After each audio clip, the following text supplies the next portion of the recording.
അള്ളാഹുവിനിക്കല്ലേ, ഞങ്ങളെ പൂർണ്ണ വിശ്വാസം എല്ലാ കാര്യങ്ങളും അള്ളാഹുവിന് വേണ്ടി എന്നുള്ളതാണ്.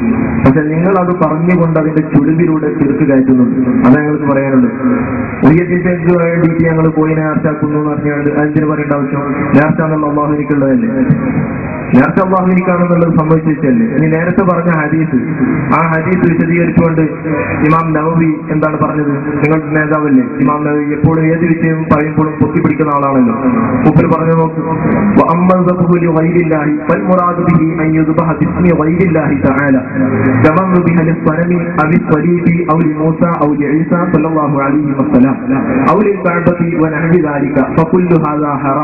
ഇങ്ങനെ അറിവ് മുഴുവനും ഹറാമാണ്. എങ്ങനെയുള്ളത് അർത്ഥം വെക്കും? നമ്മൾ വിഷയം തീരുമാനമായിട്ട് വായിച്ചാൽ അർത്ഥം വെച്ചാൽ തീരുമാനമായിട്ട് മതി. അതിന്റെ ഉൽപ്പന്നം ചെയ്ത ബുദ്ധിമുട്ടല്ലേ അർത്ഥം വെക്കി. ഇമാം നബി പറഞ്ഞ വിഭാഗത്ത് വായിക്കും. ആരും പേടിച്ചില്ല, എന്തോളും പേടിച്ചില്ല, ഞാനും പേടിച്ചില്ല. ആൾക്കാർ അന്തല്ലാതെ തെറ്റില്ല, അത് കാര്യമാക്കണ്ട. നിങ്ങൾ അർത്ഥം വെക്കും. നിങ്ങൾ നേരത്തെ പറഞ്ഞപ്പോ ഇമാം നബി വായിച്ച വിഭാഗത്തിൽ വായിക്കാം. വേറെ വൈകില്ല അർത്ഥം വെക്കുക. അറിയില്ലെങ്കിൽ ഇങ്ങോട്ട് പറയാം.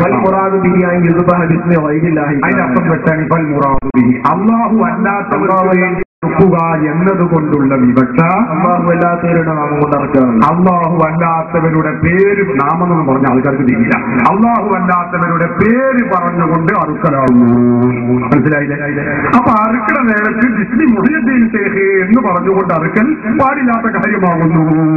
എന്തായാലും പറഞ്ഞത് അതന്നെ ഞാനും പറഞ്ഞത്, അതന്നെ നേരത്തെ ഞാൻ പറഞ്ഞത്, അതിന്റെ സ്തുതികൾ ചെയ്യുന്നത്, അതിന്റെ നേരെ ശേഷം പറയുന്നത് പറഞ്ഞോളി.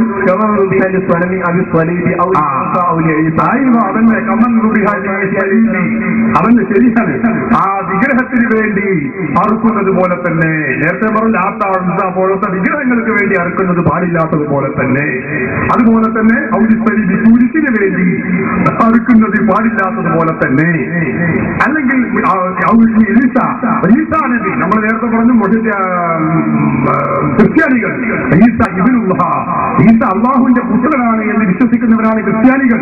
അപ്പൊ അവർ യേശുവിന്റെ നാമത്തിൽ അറുത്താനും പാടില്ലാത്തതാണ്. ആർക്കാ സംശയമുള്ളത്? പാടില്ല തന്നെ ഞങ്ങൾ പറഞ്ഞത്. ഞങ്ങൾ പാടില്ല എന്ന് പറയുന്നത് ഏതോ അതിനെ കുറിച്ച് തന്നെയാണ് ഇമാം നബവി റഹിമഹുള്ളയും പാടില്ല എന്ന് പറയുന്നത്. ഞങ്ങൾ പറ്റുമെന്ന് പറഞ്ഞത് ഏതോ അത് ശിർക്കാണെന്ന് ലോകത്ത് വിവരമുള്ള പ്രാമാണിക പണ്ഡിതന്മാർ ആരെങ്കിലും പറഞ്ഞിട്ടുണ്ടെങ്കിൽ നിങ്ങൾക്ക് വായിക്കാവുന്നതാണ്.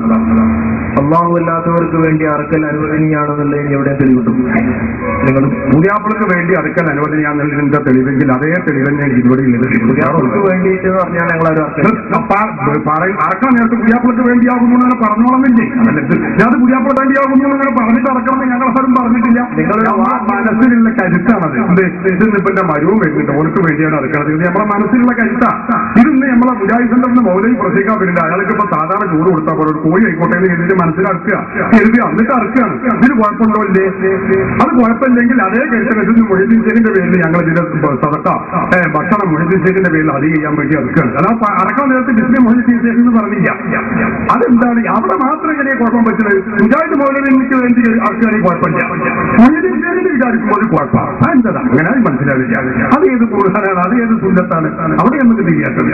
പുതിയാപ്പിൾക്ക് വേണ്ടി നേർച്ചാക്കുന്നവർ എന്തായാലും നേർച്ചാക്കിയിരിക്കപ്പോഴേ നേർച്ച ആക്കണ വർത്താനൊന്നും ഇപ്പൊ നമ്മൾ കാണുന്നില്ല. എന്റെ ചോദ്യം അവിടെ ഉള്ളൂ. നിങ്ങളെ ചോദ്യം അതല്ല, അവിടെ ഒരു പ്രശ്നം. അത് നിങ്ങൾ ചോദ്യത്തിന് കുറെ പുറത്തേക്ക് കാര്യമാണ്. ഞാൻ നിങ്ങൾ ചോദിച്ചോട് തന്നെ ഉള്ളത്. നിങ്ങൾ കുറച്ചുകൂടി പുറത്തെത്തിക്കുക. നിങ്ങൾ അറിഞ്ഞോ അറിയാതെയോ ഇവിടെ എത്തിയിട്ടുണ്ട്. മുഹീദ്ദീൻ മുസ്ലിം ഉദ്ധരിച്ച ഹദീസായി പറഞ്ഞത് തന്നെ അങ്ങനെയാണ്. അള്ളാഹു അല്ലാത്തവർക്ക് വേണ്ടി അറുക്കുന്നതിനെ കുറിച്ചാണ്. അള്ളാഹു അല്ലാത്തവർ എന്ന് പറഞ്ഞതിൽ പെട്ടതാ മുജാഹിദ് സെന്ററിലെ മൗലവിയും അതുപോലെ പുതിയാപ്പളയും മരുമകനും ഒക്കെ. അവർക്കൊക്കെ വേണ്ടി അറക്കൽ ചുരുക്കാണോ? അവിടുത്തെ ഇവിടെ മാത്രം ചുരുക്കും. അതെങ്ങനെ വരുന്നത്?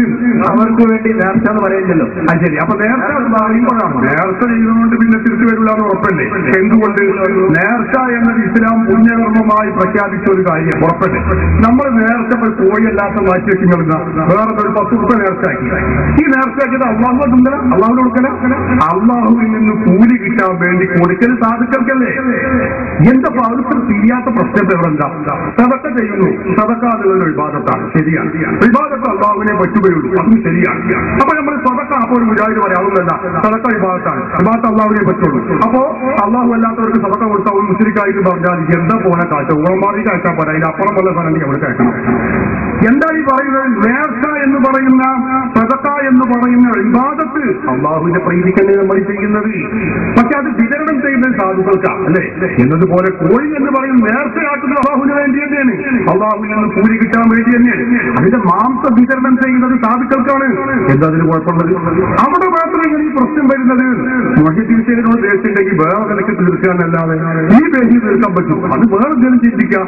അത് നിങ്ങൾ അൽമനാർ എഴുതിയതുപോലെ യാതൊന്നു കാണുവതു നാരായണ പ്രതിമ, യാതൊന്നു കേൾക്കുവതു നാരായണ സ്തുതിമ, യാതൊന്നു ചെയ്യുവതു നാരായണായ നമ എന്ന ശ്രീ ശങ്കരാചാര്യരുടെ തത്വശാസ്ത്രം മുഹയ്യദ്ദീൻ ശേഖിന്റെ ചിന്തയിൽ സ്ഥലം പിടിച്ചിരിക്കുന്നു എന്ന് നിങ്ങളുടെ മുഖപത്രമായ അൽമനാർ 1980 വ്യക്തമായി എഴുതി വെച്ചത് എന്റെ കയ്യിലുണ്ട്. അപ്പൊ അങ്ങനെ മുഹയ്യദ്ദീൻ ശേഖിനോട് ദേഷ്യം ഉണ്ടെങ്കിൽ വേറെ രൂപത്തിൽ തീർക്കുക എന്നല്ലാതെ ഇങ്ങനെ തീർക്കണ്ട. ഹദീസിനെയും ആയത്തിനെയും ദുർവ്യാഖ്യാനം ചെയ്യേണ്ടതില്ല എന്നാണ് പറഞ്ഞത്. മുഹയ്യദ്ദീൻ ശേഖിനെ തെറ്റിദ്ധരിപ്പിച്ച ഒരു നിങ്ങളാണ്, ഞങ്ങളല്ല. നിങ്ങൾ മുഹയ്യദ്ദീൻ ശേഖിനെ സംബന്ധിച്ചിടത്തോളം എന്തൊക്കെ എഴുതി വെച്ചിട്ടുണ്ട്?